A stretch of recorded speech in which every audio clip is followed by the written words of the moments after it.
Amen. Kaya po tayo nandito dahil nandito po ang Diyos. Amen. At tunasan po tayo nandito po ang Diyos. Amen.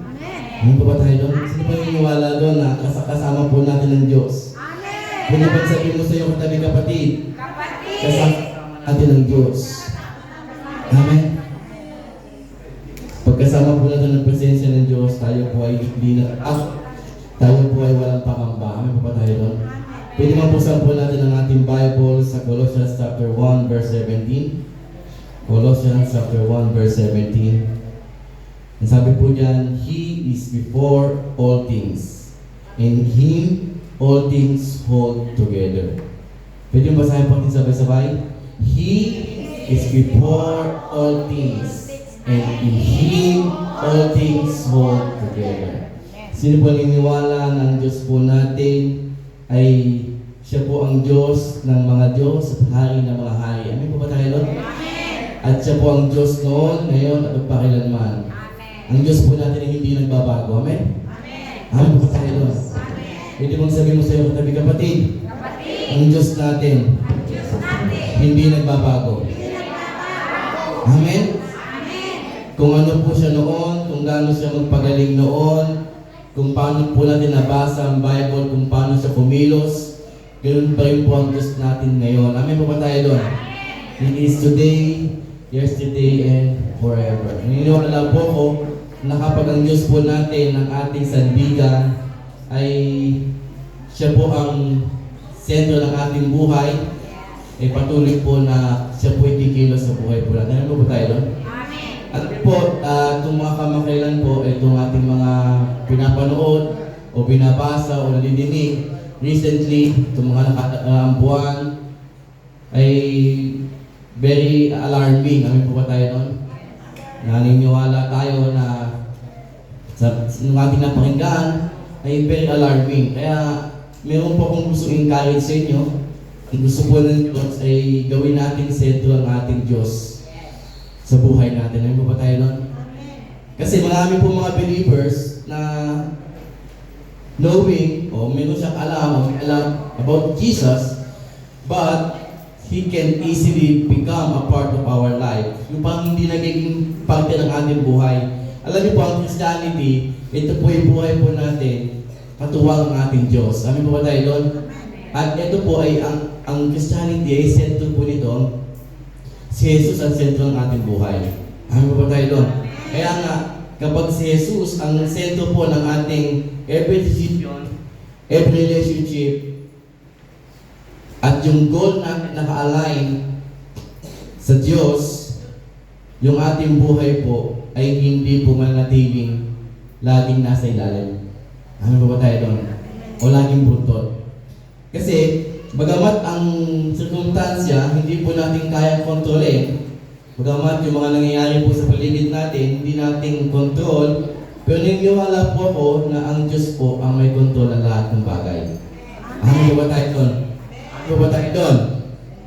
Kasi in the beginning, alam po natin, sa panahon po ng Old Testament, hanggang sa New Testament, hanggang sa mga ngayon po, ay yung pangako po ng Panginoon ay patuloy niyo pong pinufulfill.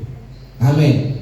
Kaya pag sinabi ng Diyos na siya ay tapat sa iyo, na ipoprovide niya lahat ng iyong pangangailangan, gagawin niya po yun.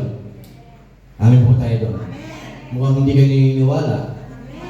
Kapag sinabi ng Diyos na pagagalingin ka sa lahat ng klase ng sickness and diseases, lahat ng karamdaman po, kayang pagalingin ng Panginoon. Amen po tayo doon. Kapag sinabi niya, pagagalingin ka niya. Amen po tayo doon. Dahil ang pangako po ng Panginoon ay nananatiling tapat magpakailanman. Kaya nga po, gawin nating sentro ng Diyos, sentro ang Diyos sa buhay natin. Sa kahit ano pong aspekto po yan, even sa iyong relationship, pag ginawa mong sentro ang Diyos, hindi magiging perfect yung relationship mo, pero ang Diyos perfect. Amin po ba tayo doon? Kaya nga kailangan natin ng Diyos. Kahit sa trabaho mo, hindi pwede maging perfect. Kahit hindi perfect ang amo mo, pero pag ang Diyos ang sentro ng iyong paglilingkod, gagawin mo yung trabaho mo. Amin po ba tayo doon? Even in the church, kapag si Jesus ang sentro po ng iglesia, bagamat hindi naman perfecto ng bawat iglesia, pero dahil tapat ang Diyos sa buhay mo, magiging tapat siya hanggang kailan? Habang buhay. Amen. Kaya gawin po nating sentro ang Diyos sa buhay natin. Especially right now, sa mga parating na panahon, hindi po natin alam ang mangyayari eh. Amen. Hindi natin alam kung mas lilindol pa na mas malakas, kung babagyo o uulan ng walang tigil, hindi po natin alam. But kapag si Jesus ang sentro po ng ating pananampalataya at we stand in His Word, hindi tayo pwedeng matakot. Amen. Amen po ba tayo doon? Kasi mayroon po ako napakinggan na kanina madaling araw po, nanonood po ko lang sa preaching, na maraming mga kahit pananampalataya na is talagang natatakot sa mga nangyayari. Amen po ba tayo doon? Kasi totally, hindi natin alam pwedeng mangyari bukas. Amen. Yung mga bagay na hindi nating alam, ay alam po ng Diyos. Because He controls everything. He is in the beginning and in the end. Siya yung ating Alpha at Omega. Kaya nga sabi ng Diyos, focus your eyes, the author and the finisher of our faith. Amen. Alam niyo po, kapag tayo po'y nakatingin, doon yung natingin ang ating mata, doon sa manglilikha, sa Diyos, hari ng mga hari, yung circumstances, bagamat naaapektuhan tayo, pero yung circumstances, hawak po ng Panginoon ang lahat ng bagay. Amen po ba tayo doon? Amen po ba tayo doon? Kaya gawin po natin sentro ng relationship natin, sentro ng ating buhay pananampalataya, si Jesus. Kahit ano pong mangyari, kahit magkaroon ng maraming gera pa yan, kahit magkaroon ng maraming tsunami, typhoon, o kahit ano, bagamat tayo po nanalangin na kunin na tayo ng Panginoon bago mangyari lahat ng bagay na yan, amin pa ba tayo doon? Hindi po natin alam kung kailan po darating at kailan tayo i-rapture ng Panginoon. Ang mahalaga po ay handa po tayo. Yes. Amen. Pwede bang sabihin mo sa iyo katabi, kapatid, handa ka na ba? Amen. Amen. Kaya po, tayo po yung nanalangin na, Lord, tulungan mo ako na maging sentro ka ng aking pananampalataya. Alam niyo po mga kapatid, yung ating pong laging sinasabing passage na siya yung ating daan, hindi lamang po yung scripture, kundi gawin po natin buhay. Amen.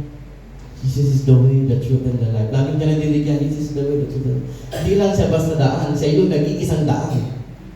Amen. Kaya po, habang tayo nabubuhay, ay gawin po nating sentro ang Diyos sa buhay po natin.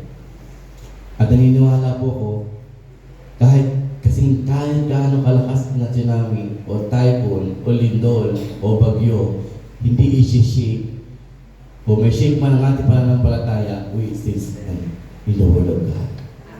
Amen po ba tayo? Kaya po, kung tayo po ay nangangamba o natatakot, lapit po tayo sa Panginoon. Lord, tulungan mo kami na alisin namin ang aming takot at pangangamba.